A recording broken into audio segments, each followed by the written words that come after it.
তীব্র তাপদাহ থেকে শিক্ষার্থী ও জনসাধারণকে স্বস্তি দিতে বিশুদ্ধ পানি, খাবার, স্যালাইন ও জুস সরবরাহ করেছেন মহসিন কলেজ ছাত্রলীগের নেতারা।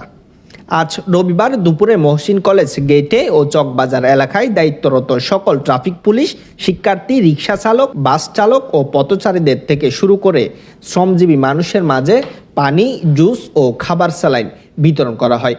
মহসিন কলেজ ছাত্রলীগ নেতা ও মহানগর ছাত্রলীগের সংগঠক মোহাম্মদ আনোয়ার হুসাইন পলাশের উদ্যোগে পরিচালিত এই কার্যক্রমে বিভিন্ন পর্যায়ের ছাত্রলীগের কর্মীরা অংশগ্রহণ করে। প্রচুর গরমের কারণে শিক্ষার্থী এবং পথচারীদের মধ্যে আমরা সুপেয় পানি বিতরণ করে আসছি। আমাদের শ্রদ্ধাভাজন নেতা মাননীয় শিক্ষামন্ত্রী ব্যারিস্টার মহিবুল হাসান চৌধুরী নুফেল ভাইয়ের নির্দেশনায় এবং হারলাক বসতি বাউর ভাইয়ের অর্থায়নে আমরা সবসময় সকল ধরনের সংকটে আমরা ছাত্রলীগ সবসময় মানুষের পাশে থাকে এবং শিক্ষার্থীদের পাশে থাকে।